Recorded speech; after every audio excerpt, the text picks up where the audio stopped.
அனைவருக்கும் வணக்கம். ஒரு நாட்டுடைய உண்மையான வலிமை, அதனுடைய உண்மையான பலம் ஒரு போர் அறிவிக்கப்படும் போது கூட தெரியாது நண்பர்களே. ஆனால் அந்த நாட்டின் மீது அழுத்தம் வரும்போது, அந்த நாட்டுக்கு மிரட்டல்கள் வரும்போது, அப்புறம் அண்டை நாடுகள்ல இருந்து பலவிதமான பிரச்சனைகள் தொடர்ந்து அந்த நாட்டுக்கு வரும்போது தான் அந்த நாடு எப்படி நடந்துக்கிறது அப்படிங்கிறத பொறுத்து தான் அந்த நாட்டுடைய வலிமையே வெளிப்படும். அதில் தான் அந்த நாட்டுடைய உண்மையான சக்தியே வெளிப்படும். அப்படி பார்க்கும்போது இன்றைக்கு இந்தியாவுக்கு பல திசைகள்ல இருந்தும் பிரச்சனை, கிழக்குல இருந்து பங்களாதேஷ்ல இருந்து பெரும் பிரச்சனை இந்தியாவுக்கு வந்து கொண்டே இருக்கிறது. தொடர்ந்து பாகிஸ்தானை பத்தி நம்ம சொல்லவே வேண்டாம். இப்படி அண்டை நாடுகள்ல இருந்து பிரச்சனை தொடர்ந்து வந்துகிட்டே இருக்கிற அதே சமயத்துல இன்னொரு பக்கம் பார்த்தா அமெரிக்காவில இருந்து தேவையில்லாத அனாவசியமான பலவிதமான பிரச்சனைகளை அந்த நாட்டு அதிபர் ட்ரம்ப் நம் மீது திணிச்சுக்கிட்டு இருக்கிறாரு. ஒரு பக்கம் பார்த்தோம்னா பங்களாதேஷ் இந்தியாவுக்கு எதிரான மனநிலையில் பயங்கரமாக இந்தியர்களுக்கு எதிராக, இந்திய நிறுவனங்களுக்கு எதிராக, ஏன் அந்த நாட்டிலேயே இந்தியாவை ஆதரித்து யார் பேசினாலும் அவங்களுக்கு எதிராக பயங்கரமான கலவரத்தை உண்டு பண்ணி இந்துக்களுக்கு எதிரான கலவரமாக அதை மாற்றி இருக்கிறத பார்க்குறோம். நேற்றைய தினம் பங்களாதேஷ் இந்தியர்களுக்கு விசா வழங்குவதை நாங்கள் நிறுத்தி வைக்கிறோம் அப்படின்னு சொல்லி அறிவிச்சிருக்கிறாங்க. இந்திய பங்களாதேஷ் பிரச்சனை எந்த அளவுக்கு ஓடுது அப்படிங்கிறத அதை வச்சு நமக்கு தெரியுது.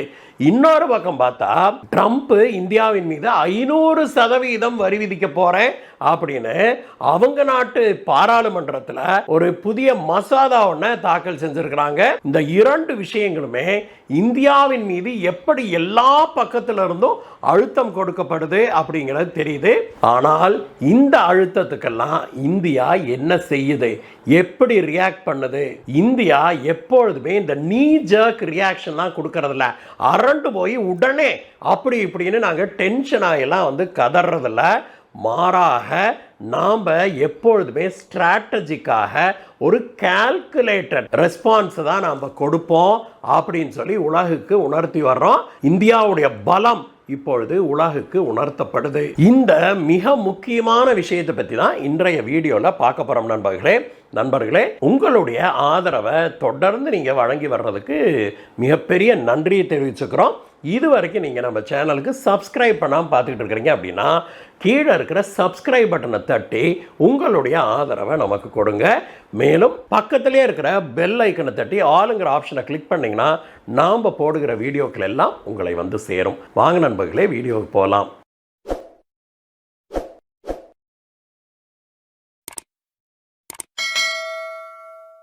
பங்களாதேஷ் இந்தியர்களுக்கு விசா வழங்குறத உடனடியாக நாங்கள் நிறுத்தி இருக்கிறோம் அப்படின்னு சொல்லி அறிவிச்சிருக்கிறாங்க. அவங்க சொல்ற காரணம் என்ன அப்படின்னா அட்மினிஸ்ட்ரேட்டிவ் காரணங்கள், நிர்வாக காரணங்கள், மேலும் செக்யூரிட்டி கன்சர்ன்ஸ், பாதுகாப்பு காரணங்கள் அப்படிங்கிற காரணத்தை தான் பங்களாதேஷ் சொல்லி இருக்குது. ஆனால் ராஜதந்திரம் புரிந்த எவருக்கும் இது தெரியும், இந்த இரண்டு நாடுகளுக்கு இடையே, இந்தியாவுக்கும் பங்களாதேஷ்க்கும் இடையேவான உறவு ஒரு பெரிய லோவை தட்டி இருக்குது, ஒரு பெரிய பள்ளத்தில் விழுந்திருக்குது அப்படின்னு தான். இந்த விசா ஃப்ரீஸ், இந்த விசாவை உடனடியாக நிறுத்தி இருக்கிறாங்களா, இதற்கான காரணம் என்ன அப்படின்னு நம்ம பார்த்தோம் அப்படின்னா ஆன்டி இந்தியா சென்டிமெண்ட் பங்களாதேஷ்ல பெரிய அளவில் இன்றைக்கு காட்டு தீய போல பற்றி எரிஞ்சுக்கிட்டு இருக்கிறது தான் மிக முக்கியமான காரணமாக சொல்லப்படுது. அது மட்டும் இல்ல, அந்த நாட்டில் இந்துக்களுக்கு எதிரான பல வன்முறைகள் நடந்திருக்குது இல்லையா. கடந்த ஒரு வாரத்தில் மட்டும் குறைந்தது 5 இந்துக்களாவது இந்த பங்களாதேஷிய இஸ்லாமியர்களால் கொலை செய்யப்பட்டிருக்கிறாங்க. சிலர் எரித்து கொல்லப்பட்டிருக்கிறாங்க, சிலர் அடித்தே கொல்லப்பட்டிருக்கிறாங்க. ஒரு பெண்மணிய கூட்டு பலாத்காரம் செய்திருக்கிறானுங்க இந்த இஸ்லாமிய தீவிரவாத பங்களாதேஷி கும்பல். இதற்கெல்லாம் இந்தியா கடுமையான கண்டனத்தை தெரிவிச்சிருக்குது.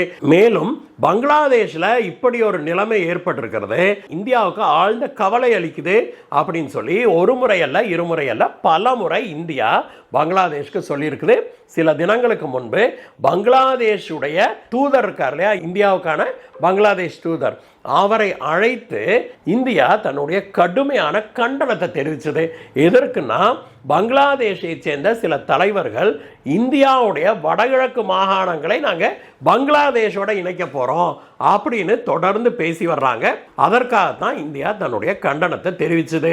அது மட்டுமல்ல, பங்களாதேஷ் முழுவதும் பயங்கரமான கலவரம் ஏற்பட்டு வருவதால இந்தியா தன்னுடைய எல்லைகளை முழுமையாக சீல் வச்சிருச்சு. யாரும் இங்கிருந்து அங்கே போகிறதோ அங்கிருந்து இங்கே வருவதையோ இந்தியா அலோவ் பண்ணுறதில்லை அப்படின்னும், இந்தியாவுடைய கல்கத்தா மற்றும் டெல்லி ஆஃபீஸ்களில் பங்களாதேஷ்லேருந்து இந்தியா வருவதற்கு பங்களாதேஷியர்களுக்கு விசா வழங்குவதை இந்தியா நிறுத்திருச்சு.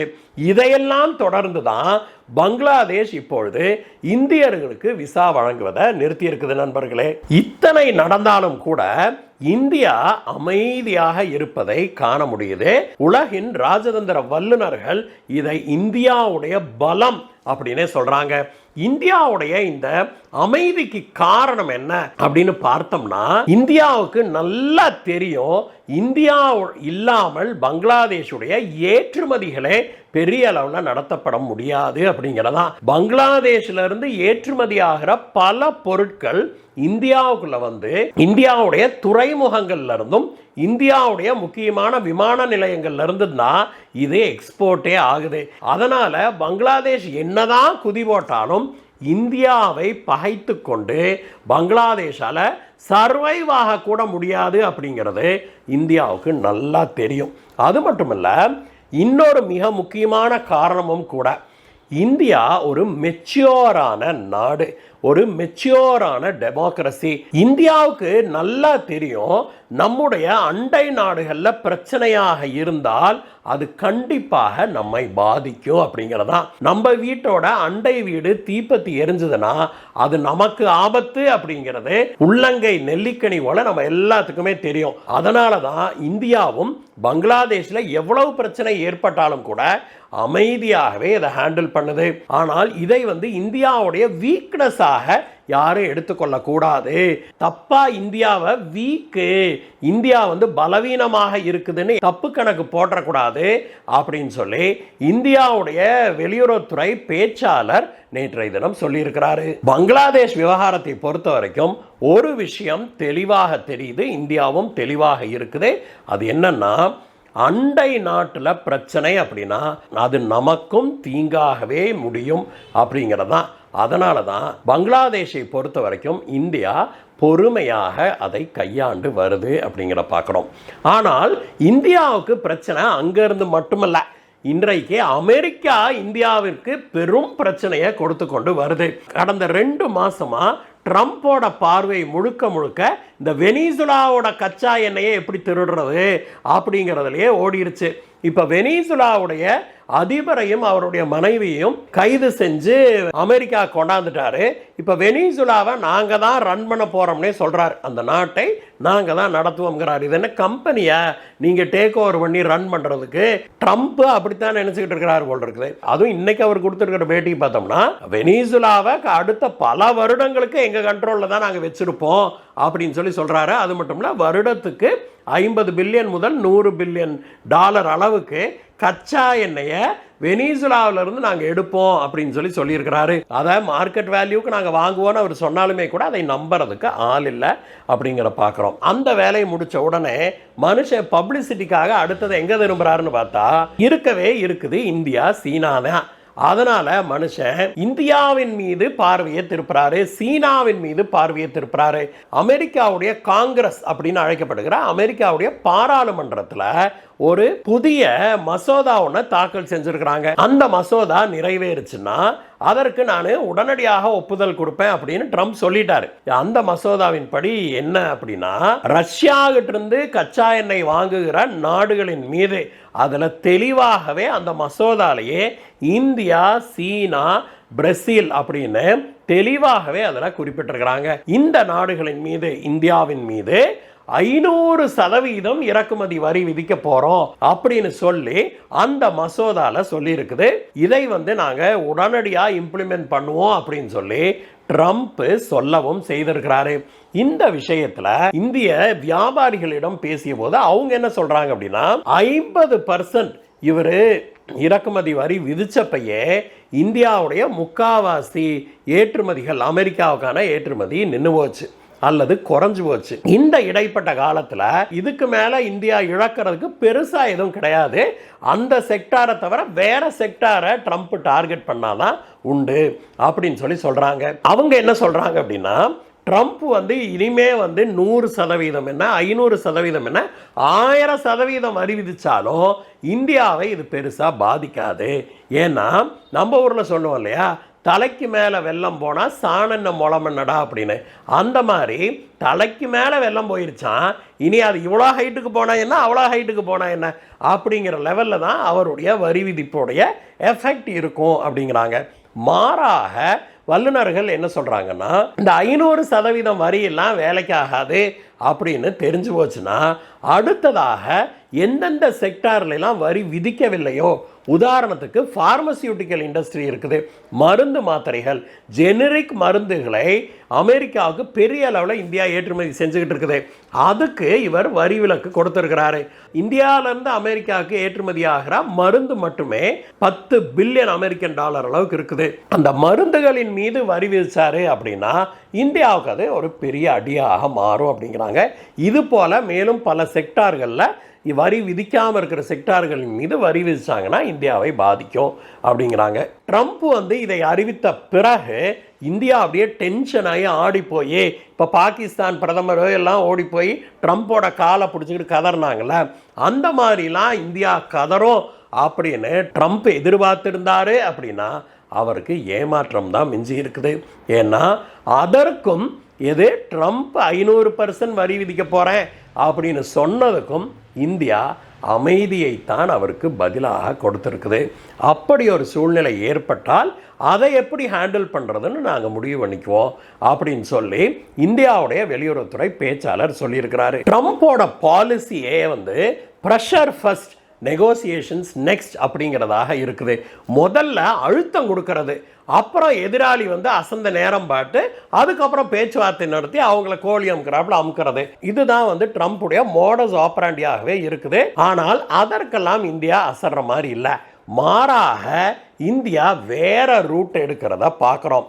என்ன அப்படின்னா, நேற்றைய தினம் ரிலையன்ஸ் இண்டஸ்ட்ரீஸ் ஒரு அறிவிப்பு ஒன்று வெளியிட்டாங்க. அதாவது என்னங்க சார், இந்தியா அமெரிக்கா உறவை பற்றி பேசும்போது ரிலையன்ஸ் இண்டஸ்ட்ரி பற்றி பேசுகிறீங்க அப்படிங்கிறீங்களா? ராஜதந்திர உலகத்தில் இதெல்லாம் சிமிக்கைகள் தான். ஒரு விஷயத்துக்கு நேரடியாக ஒரு பதிலை கொடுப்பதுக்கு பதிலாக பல்வேறு விதங்களில் இந்த மாதிரி தங்களுடைய கருத்துக்களை பரிமாறிக்கொள்வாங்க.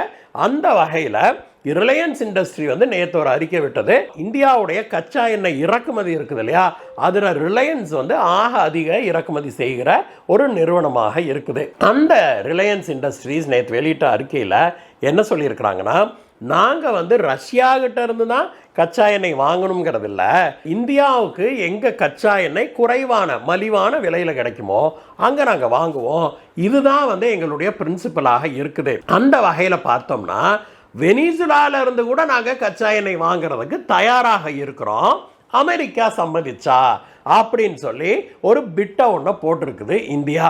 அதாவது ட்ரம்ப் சம்மதிச்சாருன்னா வெனிசுலா தான் அமெரிக்கா பிடிச்சி வச்சிருக்குதுல்ல, அப்போ வெனிசுலாவுடைய கச்சா எண்ணெயை நாங்கள் எடுத்து வெளியே உலகத்துக்கு கொடுக்க போகிறோம் அப்படின்னும் ட்ரம்ப் சொல்லியிருக்கிறாரு. அப்படிப்பட்ட ஒரு சூழ்நிலையில் ரஷ்யா கிட்ட தான் நாங்கள் வாங்குறோங்கிறது இல்லை, அங்கே குறைச்சிக்கிறோம் அல்லது நிறுத்திக்கிறோம், அதுக்கு பதிலாக நாங்கள் நீங்கள் வெனிசுலாவிலிருந்து கச்சா எண்ணெயை சீப்பாக கொடுங்க, நாங்கள் வாங்கிக்கிறோம் அப்படின்னு சொல்லி ட்ரம்ப்புக்கே ஒரு கேரட்டை காமிச்சிருக்குது இந்தியா. ட்ரம்ப்புக்கே ஒரு எலும்பு துண்டை போட்டிருக்குது இந்தியா அப்படின்னு சொல்லணும். இதை குறிப்பிட்ட ஒரு ராஜதந்திரி என்ன சொல்றாருன்னா, இந்தியாவுடைய ராஜதந்திரத்தை சும்மாலாம் சொல்லக்கூடாது, ட்ரம்ப்பை வளைச்சு வளைச்சு அடிக்கிறாங்க, அவரால் எப்படி ரியாக்ட் பண்றதுனே அவருக்கு தெரிய மாட்டேங்குது அப்படின்னு சொல்லியிருக்கிறாங்க. உண்மையிலேயே பாரத பிரதமர் திரு நரேந்திர மோடி அவர்களுக்கு தான் இதற்கான கிரெடிட் முழுமையுமே போகும். நண்பர்களே, உலகமே இன்னைக்கு மிகப்பெரிய கிரைசிஸ்ல இருக்கிற இந்த சூழ்நிலையில கூட இந்தியாவுடைய வளர்ச்சி மட்டுமே பிரதானம் அப்படின்னு இந்தியாவுடைய பொருளாதார வளர்ச்சியை உலகத்தில் ஆக அதிக வேகமாக வளர்கிற பொருளாதாரமாக இன்றைக்கு உருவாக்கி அதை மெயின்டைனும் பண்ணிட்டு இருக்கிறாரு. பார்த்தீங்களா, உண்மையிலேயே அவருக்கு ஒரு ஹேட்ஸ் ஆஃப். இந்த வீடியோவை பற்றிய உங்களுடைய கருத்துக்களை சொல்லுங்கள் நண்பர்களே. மீண்டும் உங்களை வேற வீடியோ சந்திக்கிறேன் கைஸ். Bye bye.